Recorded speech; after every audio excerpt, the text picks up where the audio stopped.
Hello बच्चों, कैसे हैं आप लोग। Welcome to AKS toppers classes. Students, this class is specially designed for CBSE, ICSE, all state boards and open learning boards. Previous lecture में हमने सीखा फंडामेंटल ऑफ पार्टनरशिप की theory.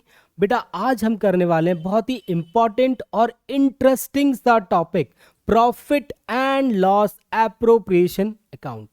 So let's start with basics and make it super easy.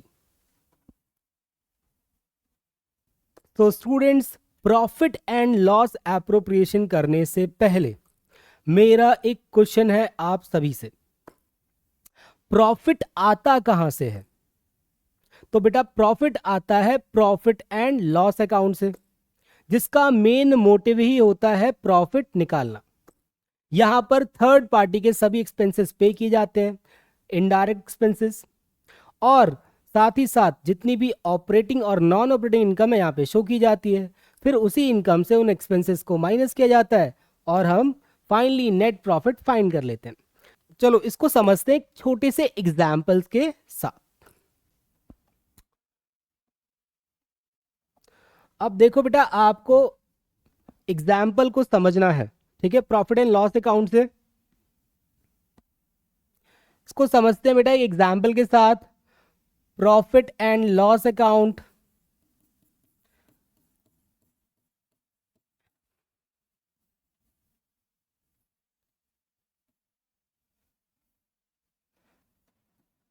इसकी जो debit side होती है expense side होती है बेटा, और क्रेडिट साइड होती है इनकम साइड। इसको बोलते हैं क्रेडिट साइड, इसको बोलते हैं डेबिट साइड। जिसके कॉन्सेप्ट में दिक्कत है उसको भी ये चीजें समझ में आ जाएंगी। By gross profit, let's say मान लेते हैं ग्रॉस प्रॉफिट आपका 15 लाख, और बेटा आप कुछ एक्सपेंसेस पे कर रहे हैं यहाँ पे, इनडायरेक्ट एक्सपेंसेस, जो कि किससे रिलेटेड हैं सारे एक्सपेंसेस? ये थर्ड पार्टी से। मेन मोटिव क्या होने वाला है अपना यहाँ पे? मेन मोटिव है अपना क्या? Compute net profit. तो यहां पर लिखो सबसे पहले क्या आएगा बेटा? To salary 1 lakh, to rent 1 lakh, to insurance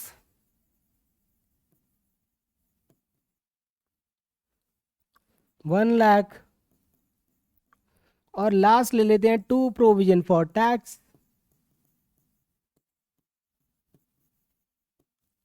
2 lakh. बेटा एक बात बताओ, आपके पास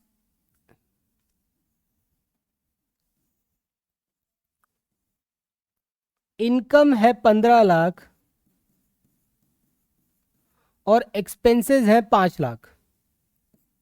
खुद सोचो, 15 लाख की इनकम, 5 लाख का एक्सपेंस, क्या बचेगा? प्रॉफिट। उसी प्रॉफिट को क्या बोलेंगे? Net profit.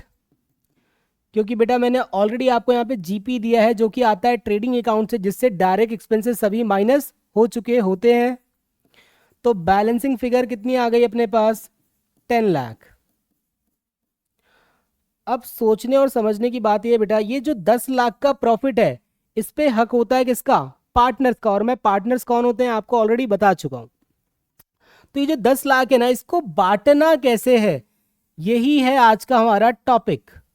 ये जो 10 लाख है इसको आप लोग मानेंगे पिगी बैंक, मतलब ये मान के चलो गुल्लक में पैसे कितने पड़े हैं सबको देने के बाद? 10 लाख रुपए। और इसको बांटना कैसे है, यही सीखना है हमें आज के टॉपिक में। तो let's start with profit and loss appropriation account. तो बेटा profit and loss appropriation account एक ऐसा अकाउंट होता है जहां पे हम करते हैं distribution of profit between partners after considering the agreement. Agreement में कुछ बातें लिखी होती हैं, उसके हिसाब से डिस्ट्रीब्यूट करने के बाद बाकी का बचा हुआ प्रॉफिट PSR रेशो में बांट लिया जाता है, प्रॉफिट शेयरिंग रेशो में बांट लिया जाता है। वही हमें आज सीखना है, आज के टॉपिक में सीखना है। पॉइंट क्लियर है? तो चलो बेटा इसको सीखते हैं एक छोटे से एग्जाम्पल के साथ। Let's make profit and loss appropriation account.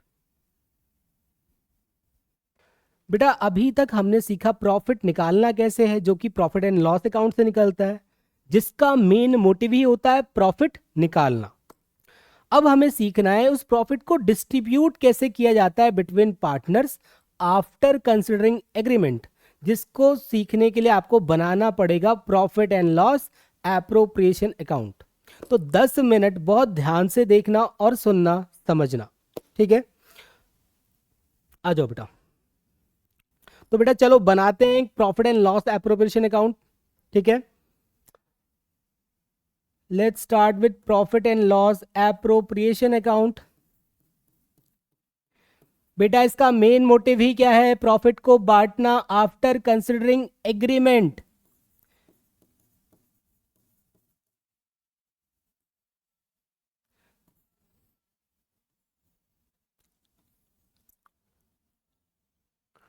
बेटा आपको पिगी बैंक तो याद ही आ गया होगा, जो भी हमने नेट प्रॉफिट निकाला था वो पैसा पिगी बैंक में जमा है। अब उस पैसे को बांटना कैसे है विथ कंसिडरिंग एग्रीमेंट, वो हम सीखते हैं किसमें, profit and loss appropriation account में, ठीक है। चलो इसको बनाते हैं। अपने पास ऑलरेडी नेट प्रॉफिट कितना पड़ा था बेटा, 10 लाख, क्योंकि ये पैसा ट्रांसफर हुआ प्रॉफिट एंड लॉस अकाउंट से profit and loss appropriation account में, इसलिए हमने लिखा प्रॉफिट एंड लॉस अकाउंट। इसका क्या रीजन है ये मैं समझाऊंगा जब मैं जनरल एंट्री आपको कराऊंगा। अब बेटा आपको इसको समझने के लिए कि बांटना कैसे है ना, एक सिचुएशन है मेरे पास, उस सिचुएशन को समझना है, ठीक है। अब देखो सिचुएशन क्या है, यहां पे है 3 पार्टनर्स, राम, श्याम और मोहन।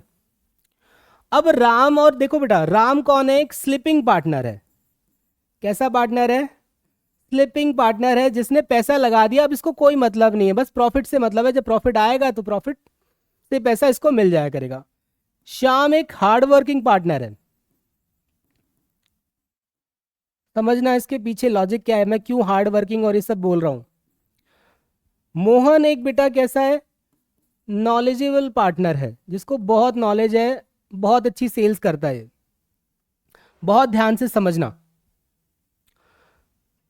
देखो इन तीनों पार्टनर्स ने ना बेटा कैपिटल कंट्रीब्यूशन किया है कुछ। राम ने 10 लाख लगाया है, श्याम ने 5 लाख, मोहन ने 5 लाख। फिर कुछ डीड है इस तरीके से कि आईओसी में 10% है, सैलरी 1 लाख है, कमीशन जेड को दिया जा रहा है, इंटरेस्ट ऑन ड्राइंग दिया चार्ज किया जा रहा है।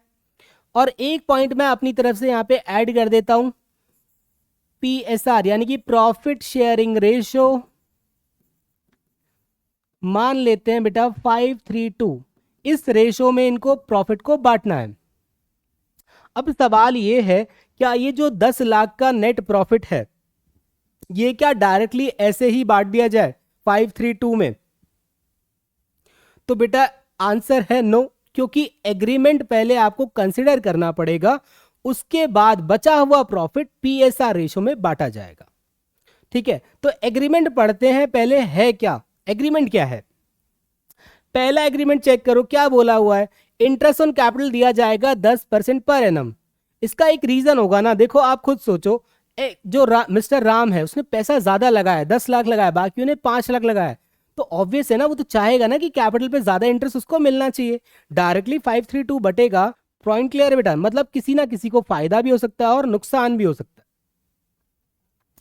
तो आपको क्या करना है, पहले तो क्या करोगे बेटा, आईओसी दोगे। तो सबसे पहला पॉइंट, तो देखो बेटा सब कुछ एग्रीमेंट के हिसाब से बांटना पड़ेगा। अब एग्रीमेंट के हिसाब से पहले क्या देंगे, इंटरेस्ट ऑन कैपिटल। तो आईओसी बेटा, आईओसी दे रहे हो टू आईओसी, कितना है, राम को कितना जा रहा है, श्याम को कितना जा रहा है और मोहन को कितना जा रहा है। तो देखो 10 लाख का 10% होता है 1 लाख, और इनका हो गया 50-50, क्योंकि 5 लाख था ना, तो 2 लाख तो इंटरेस्ट ऑन कैपिटल ही चला गया 10 लाख में से।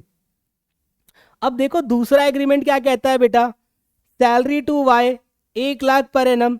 देखो मैंने कहा था ना, ये कैसा पार्टनर है, हार्ड वर्किंग पार्टनर है, बहुत हार्ड वर्क करता है, अकेले मेहनत करता रहता है। अगर कोई मेहनत कर रहा है तो सैलरी तो चाहिए ही चाहिए ना उसको। नहीं तो डायरेक्टली 5-3-2 के रेशो में बांटा जाएगा प्रॉफिट। तो बेटा ऐसे पर्सन की जो मेहनत है वो क्या हो जाएगी, बेकार हो जाएगी, इसको लॉस होगा। इसलिए आप देखो क्या दिया जाएगा, सैलरी। तो दे दो इनको टू श्याम सैलरी। अब ये सैलरी दे देते हैं 1 लाख, 1 लाख की सैलरी। अब बात करते हैं थर्ड पर्सन। बेटा नॉलेजेबल पर्सन है, इसको इतनी अच्छी नॉलेज है सेल्स करने की, इतनी अच्छी नॉलेज है कि किसी को भी सेल कर देता है कुछ भी बहुत आराम से। अब अगर ये सेल कर रहा है तो बेटा इसने प्रेफरेंस क्या दिया है, मुझे चाहिए कमीशन। अगर इसको कमीशन चाहिए तो इस प्रॉफिट में से वो कमीशन पहले दिया जाएगा एज पर एग्रीमेंट। अगर एग्रीमेंट में लिखा है तो देखो यहाँ पे क्या लिखा है, कमीशन टू जेड कितना 1 लाख पर एनम, पूरे साल का कमीशन ले रहा है जितनी भी सेल कराए चाहे। तो टू कमीशन 1 लाख, यहां तक मुझे नहीं लगता कोई प्रॉब्लम रही होगी। ठीक है, अब देखो लास्ट पॉइंट क्या दिया है बेटा, इंटरेस्ट ऑन ड्राइंग या 50,000 ईच। देखो ड्राइंग क्या होती है, ड्राइंग होती है जब कोई पार्टनर अपने पर्सनल पर्पस के लिए कुछ विड्रॉ करता है, चाहे वो कैश में विड्रॉ करे चाहे वो काइंड में विड्रॉ करे, उस ड्राइंग उसको कहते हैं ड्राइंग। उस ड्राइंग पे बिजनेस चार्ज करता है इंटरेस्ट, जिसको बोला जाता है इंटरेस्ट ऑन ड्राइंग। तो बिजनेस के लिए बेटा ये हो जाती है इनकम। अब इनकम है तो आ जाएगा ये किस साइड, क्रेडिट साइड। तो लिखोगे by IOD, interest on drawing जो कि है 1 लाख। मैं डायरेक्टली लिख देता हूं, चलो एक्स, नहीं नाम कितने थे, राम, ठीक है, श्याम और मोहन, ये 3 है। 50,000 इनकी और ड्राइंग मिल रही है।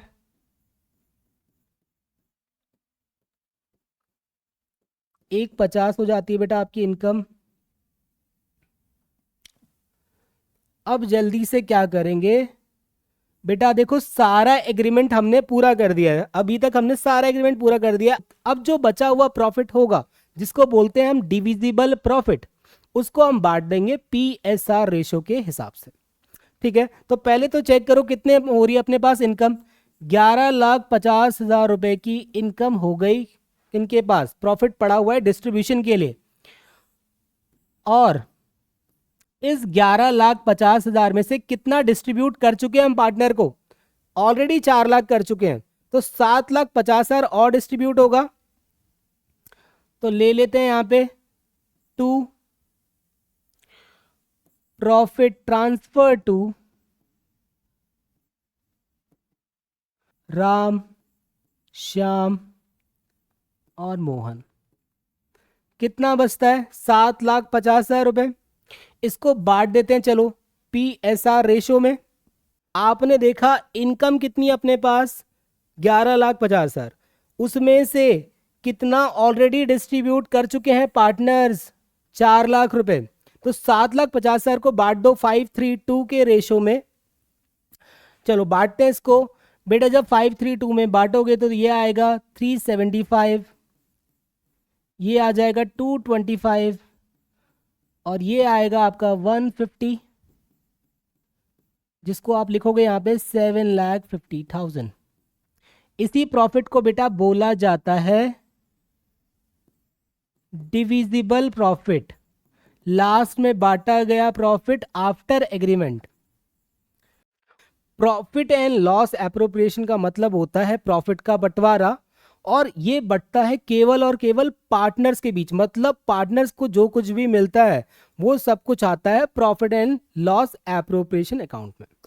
तो बेटा आप लोगों को ये तो बहुत अच्छे से क्लियर हो गया कि प्रॉफिट एंड लॉस एप्रोप्रिएशन में क्या क्या आता है, कैसे इसकी ट्रीटमेंट की जाती है।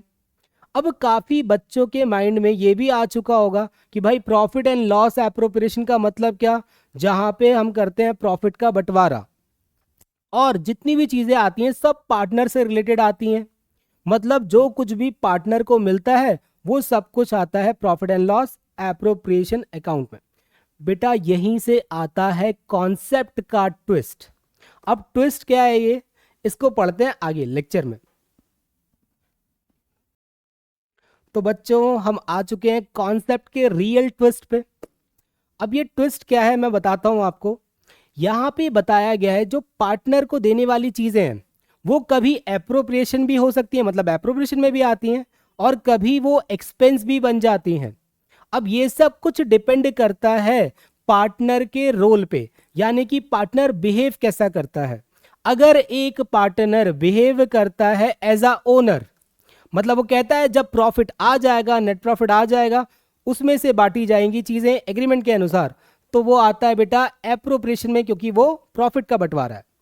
लेकिन अगर कोई पार्टनर बिहेव करता है एज अ आउटसाइडर, आउटसाइडर की तरह बिहेव करता है, तो बेटा उसको मिलने वाली सभी चीजें आ जाती हैं एक्सपेंस में, यानी कि प्रॉफिट एंड लॉस अकाउंट में। एक एग्जाम्पल से समझते हैं बेटा। हमने अभी सीखा राम, श्याम और मोहन 3 पार्टनर्स हैं, जिसमें से जो राम है वो स्लिपिंग पार्टनर है, 10 लाख रुपए दिए थे। मान लेते हैं इनके पास पैसा ज्यादा था, और जिस प्रॉपर्टी पे फर्म बिजनेस कर रही वो प्रॉपर्टी इनकी थी। और बेटा अब ये कहते हैं कि भाई ये जो प्रॉपर्टी है मेरी है, मुझे चाहिए रेंट, चाहे आपको प्रॉफिट हो या फिर ना हो। मतलब यहां पर जो राम है वो कैसा बिहेव कर रहे हैं एज एन आउटसाइडर। वो कह रहे हैं प्रॉफिट हो या ना हो, मतलब नेट प्रॉफिट से मुझे कोई मतलब नहीं है, पहले मुझे मेरा रेंट मिल जाना चाहिए। तो यहां पर जो मिस्टर राम है एज अ ओनर बिहेव नहीं कर रहे, एज एन आउटसाइडर बिहेव कर रहे हैं। ये एक चार्ज हो गया, उनको देना ही पड़ेगा चाहे प्रॉफिट हो या फिर ना हो। तो बेटा ऐसी चीजें क्या मिल जाती हैं, भले ही पार्टनर को मिल रही हैं, लेकिन बन जाती हैं एक्सपेंस। पॉइंट क्लियर है? चलो बेटा एक दूसरा एग्जाम्पल लेते हैं। मान लेते हैं जो मिस्टर श्याम है, इनके पास भी खूब सारा पैसा पड़ा हुआ है। अब ये क्या करते हैं, इनके पास भी पैसा आया हुआ है, ये पैसा क्या करते हैं, लोन दे देते हैं फर्म को। अब उस लोन पे ये डिमांड करते हैं इंटरेस्ट की। ये कहते हैं प्रॉफिट हो या फिर ना हो फर्म को, मुझे मेरा इंटरेस्ट पहुंच जाना चाहिए। I am a lender. यानी कि बेटा ये कैसा बिहेव कर रहे हैं, एज द ओनर बिहेव नहीं कर रहे, एज द लैंडर यानी कि आउटसाइडर बिहेव कर रहे हैं। पॉइंट क्लियर है? तो इनको मिलने वाली चीजें जैसे इंटरेस्ट मिल रहा है, तो क्या मान लिया जाएगा कि ये भी क्या है, एक एक्सपेंस है। पॉइंट क्लियर है? आओ एक बार इसको रीड करेंगे साथ में। देखो क्या कहता है, पार्टनर कभी एक्सपेंस, पार्टनर कभी एक्सपेंस कभी एप्रोप्रिएशन। मतलब एक्सपेंस कब बेटा, जब वो बिहेव करे आउटसाइडर की तरह, और एप्रोप्रिएशन कब, जब वो बिहेव करे ओनर की तरह। ठीक है? अब देखो हर बार पार्टनर को दिया गया अमाउंट एप्रोप्रिएशन नहीं होता, ये बात सही है, समझ चुके हो आप लोग। सेम पार्टनर है लेकिन रोल डिफरेंट होने के बाद उनके ट्रीटमेंट भी क्या हो जाते हैं, डिफरेंट। अगर वो पार्टनर की तरह बिहेव करता है तो एज अ ओनर मतलब उसको दी हुई चीजें क्या होंगी, एप्रोप्रिएशन। लेकिन वो बिहेव करता है आउटसाइडर की तरह, तो दी हुई चीजें क्या हो जाएंगी, एक्सपेंस। देखो बेटा यही सारी चीजें लिखी हैं। If partner deal like owner then he receive interest on capital, salary and commission, then it is an appropriation, तब वो एप्रोप्रिएशन माना जाएगा। लेकिन वही पार्टनर अगर डील करता है आउटसाइडर की तरह बिहेव करता है, तो उसको मिलने वाला रेंट, इंटरेस्ट, ये सब कुछ क्या बन जाता है, एक्सपेंस बन जाता है। आई होप बेटा आपको ये बहुत अच्छे से अब क्लियर हो गया होगा कॉन्सेप्ट का रियल ट्विस्ट। तो बेटा आज आप लोगों ने बहुत अच्छे से पढ़ा, कॉन्सेप्ट को समझा, तो क्यों ना आपको एक छोटी सी गेम खिलाई जाए। The battle of profit and loss versus profit and loss appropriation account. मतलब बैटल है एक्सपेंस वर्सेस एप्रोप्रिएशन अकाउंट की। आपको बस इतना बताना है कि जो दी हुई आइटम है वो एक्सपेंस है या फिर एप्रोप्रिएशन है। गेम का रूल इतना है, बस 3 सेकंड के लिए आपको वीडियो को पॉज कर लेना है, खुद आंसर टिक करना है, फिर वीडियो में आंसर को चेक करना है। तो लेट्स स्टार्ट। तो बच्चों आ चुके हैं हम अपने पॉइंट पे। यहाँ पे हमें क्लासिफाई करना है, एप्रोप्रिएशन है, जो दी हुई आइटम्स हैं वो एप्रोप्रिएशन है या फिर हैं वो एक्सपेंस। इतना ही आपको क्लासिफाई करना है। गेम के रूल्स आपको याद है? तो देखो बेटा पहला क्या है, सैलरी टू पार्टनर। पार्टनर को दी हुई सैलरी, पार्टनर को दी हुई सैलरी क्या होती है, एप्रोप्रिएशन। क्योंकि ये सैलरी कहाँ दी जाती है, आफ्टर नेट प्रॉफिट। प्रॉफिट देने के बाद ये सारी चीजें मिलती हैं। ये कोई चार्ज थोड़ी है कि देना ही देना है, चाहे प्रॉफिट हो या फिर ना हो, मतलब पार्टनर कैसा बिहेव कर रहा था, ओनर, तो ये आ जाएगा एप्रोप्रिएशन में। आई नो आप मुझसे पहले ये सारे पॉइंट्स कर चुके हो।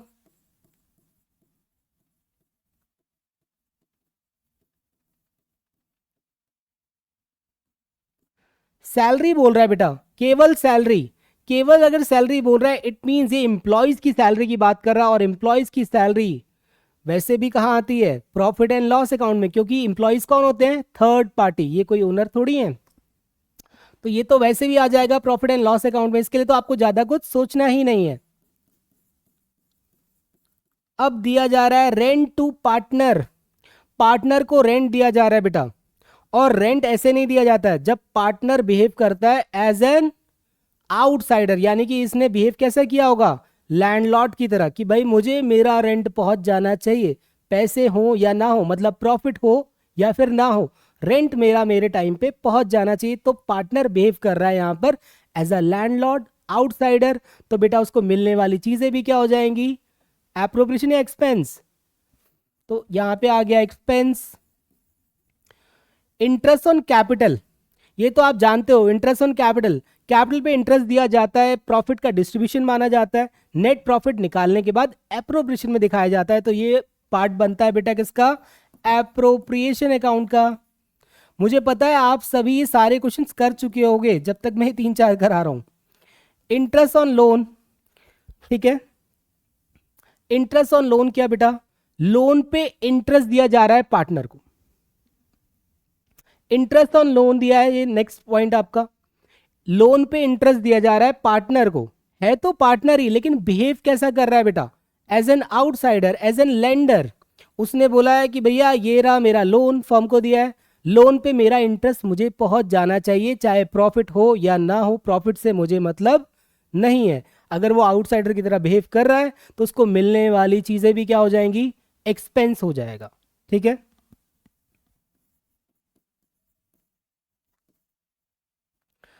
मैनेजर कमीशन, मैनेजर बेटा कौन है, थर्ड पार्टी है, पार्टनर थोड़ी है, तो उसको मिलने वाली चीज तो वैसे ही एक्सपेंस हो गई। कमीशन टू पार्टनर है बेटा, इस बार पार्टनर को मिलने वाला कमीशन तो एप्रोप्रिएशन का पार्ट होता ही है, क्योंकि प्रॉफिट देने के बाद, प्रॉफिट बचने के बाद बस डिस्ट्रीब्यूशन के काम में दिया जाता है कमीशन।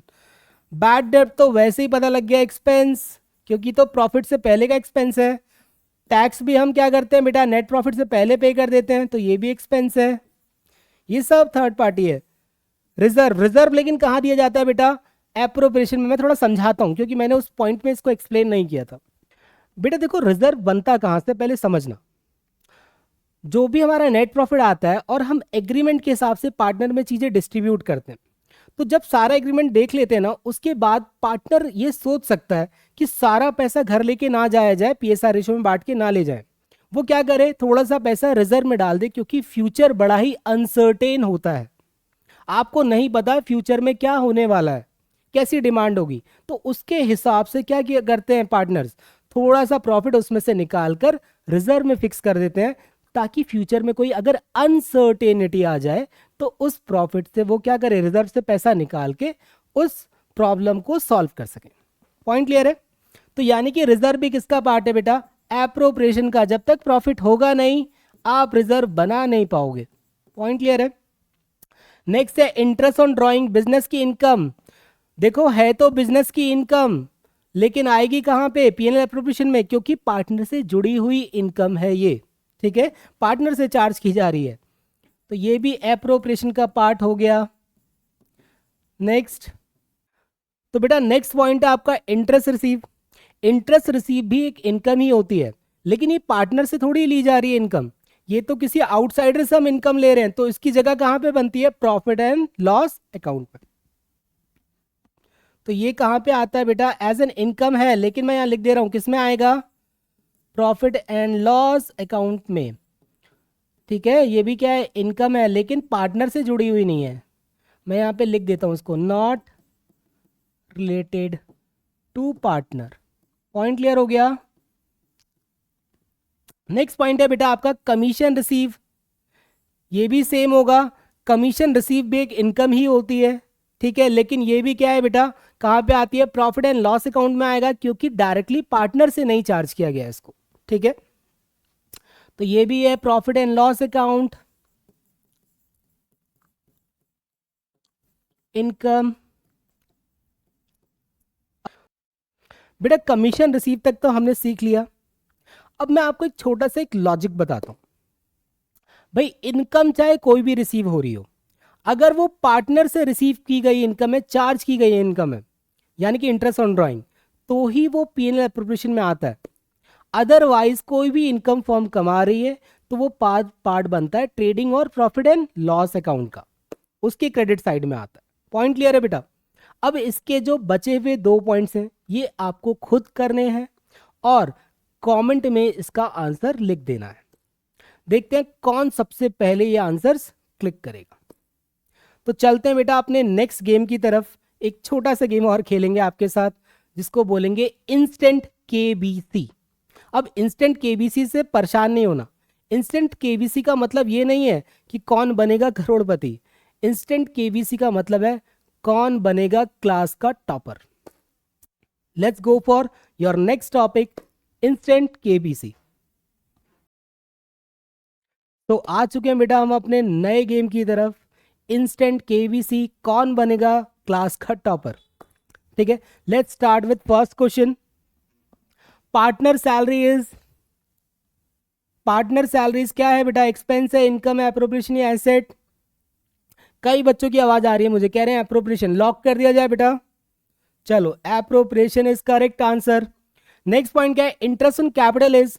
इंटरेस्ट ऑन कैपिटल भी क्या होता है बेटा, एप्रोप्रिएशन का पार्ट माना जाता है, क्योंकि इसको दिया जाता है आफ्टर प्रॉफिट। ठीक है, और उसको वो ओनर की तरह क्या करता है, ट्रीट किया जाता है उस टाइम पे। ठीक है, interest on drawing is, drawing पे इंटरेस्ट चार्ज किया जा रहा है। बेटा ये पॉइंट ना आप खुद बताओगे, कमेंट में बताना। देखते हैं कौन इसके करेक्ट आंसर देता है। जो भी इसको करेक्ट आंसर देगा मैं उसका नाम जरूर लूंगा अपनी नेक्स्ट वीडियो के अंदर। So let's go for next point, rent paid to partner will be. ये क्या हो जाएगा बेटा, देखो बहुत आवाज आ रही है आप लोगों की, कह रहे हो एक्सपेंस। बिल्कुल सही, एक्सपेंस होगा। इसका बहुत सिंपल सा रीजन है, पार्टनर बिहेव कर रहा है एज एन आउटसाइडर, उसको प्रॉफिट से मतलब नहीं है, प्रॉफिट से पहले ये पे कर देना पड़ेगा हमें, इसलिए क्या बन जाता है भी एक्सपेंस। नेक्स्ट पॉइंट है बेटा, interest on loan given by a partner is. ये भी आपको ही देता हूं मैं क्वेश्चन, इसका भी आंसर आपको ही बताना है कमेंट के अंदर। देखते हैं किसका करेक्ट जाता है ये answer. Point number 6, which accounts records partner salary. कौन सा अकाउंट रिकॉर्ड करता है पार्टनर सैलरी को। बेटा पार्टनर की सैलरी का अकाउंट रिकॉर्ड कौन करता है, profit and loss, appropriation account. Which of the following is shown in PNL account. इसमें से कौन सा पॉइंट ऐसा है जो पीएनएल अकाउंट में शो किया जाता है। ए ऑप्शन है आपका इंटरेस्ट ऑन कैपिटल, बी है पार्टनर सैलरी, सी है interest on loan by partner, और डी है ड्राइंग। मुझे बहुत अच्छे से आप लोगों की आवाज आ रही है, आप कह रहे हो point number C, interest on loan by partner. Lock कर दिया जाए बच्चों, चलो करेक्ट है आपका ये आंसर भी। तो बेटा आ चुके हम अपने क्वेश्चन नंबर 8 और 9 की तरफ, जो कि लास्ट क्वेश्चन है आज की क्लास का एंड। तो चलो बेटा पढ़ते हैं एक बार इसको। Interest on capital is not an expense. Interest on capital expense नहीं होता, और इसका रीजन क्या दिया है, partner is the owner of the firm. यानी कि दोनों बातें करेक्ट हैं कि नहीं है बेटा। भाई इंटरेस्ट ऑन कैपिटल क्या होता है, एप्रोप्रिएशन होता है, ना कि एक्सपेंस। ये बात सही है। दूसरा, क्योंकि वो बिहेव कैसा कर रहा है, एज अ पार्टनर। तो ये दोनों ही चीजें सही हैं। तो ऑप्शन नंबर क्या हो जाएगा आपका, both true R explains A. 9th क्या है बेटा, rent paid to partner is an expense, और रीजन क्या दिया जा रहा है, partner act as an outsider. इसका आंसर मैं तो नहीं देने वाला हूं, आपको ये आंसर खुद बताना है कमेंट के अंदर। देखते हैं किसका किसका आंसर एकदम करेक्ट जाता है। तो बच्चों आज हमने सीखा profit and loss appropriation account का कॉन्सेप्ट, और जहां पे हमने सीखा how to distribute profit between partners after considering agreement. मतलब कैसे पार्टनर्स के बीच प्रॉफिट को डिस्ट्रीब्यूट किया जाता है आफ्टर कंसिडरिंग एग्रीमेंट। अगर बेटा आप आपको आज के कॉन्सेप्ट्स क्लियर हुए हो तो वीडियो को लाइक करो, शेयर करो और चैनल को सब्सक्राइब करो ताकि आपको ऐसे इंफॉर्मेटिव वीडियोस देखने को मिलते रहे। और कोई भी प्रॉब्लम हो तो कमेंट करो, मैं आपको पर्सनली आंसर करूंगा इस चीज का। So thank you so much for watching my video. Thank you so much. Bye bye.